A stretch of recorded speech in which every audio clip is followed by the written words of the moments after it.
video, what I'm going to do is explain aiming. Now, aiming is actually done in a circle, not a straight line. So people start to look at me really funny when they say that. They say, Mark, what are you talking about? Swinging aim in a circle. Well, I'm actually going to demonstrate. So I've got this fairly crude circle that I've just drawn here with some talcum powder.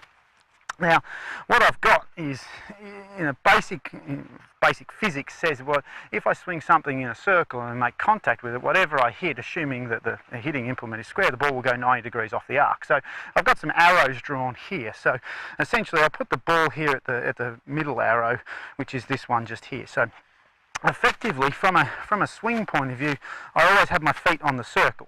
Now, if I want to have a swing, I want to hit the ball here at 90 degrees to my target, the ball will go straight. Now, if I want to aim to the left, so if I want to go more on this circle, this arrow, what I need to do is I need to move around my circle. Alright, so essentially the ball stays relative to me in the same spot, but I'm just moving around my circle to get the ball to go one way or the other. So what most amateurs do, I'm just going to cheat this just a little bit, I'm going to put this one here. Effectively, if I stand here so I can line up at the ball, what they do is they go like this and they say, yeah, well, now I'm aiming to the left. But in theory, if I actually do that, so if I go from this point where the ball's on my left-hand side, if I just turn my feet one way or the other, now relative to me, the ball goes back in my stance. So from an aiming point of view, if I want to aim further left, I have to move back and around to keep the ball still on my left-hand side. So aiming is actually a circle, not a straight line. So from an aiming point of view, if I want to go straight, I'm going to aim here. If I want to go more left, I have to move back and around my circle to keep the ball placement right. You don't just turn your feet. Now, one of the other misconceptions with golf is the ball goes where your feet are pointing. It actually doesn't have nothing to do with it. Your feet are there to stop you from falling over. That's it. They make no difference in terms of where the ball goes unless you start kicking it, which is cheating.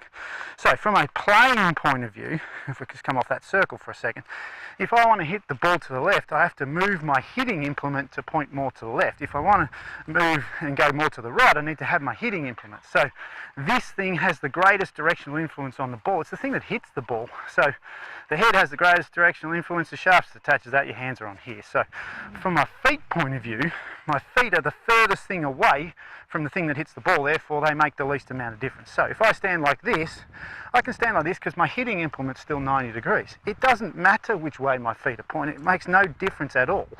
From here I can still swing, do my golf swing and make the ball go at the target, just like I can do there. It makes no difference because this line and this has not changed.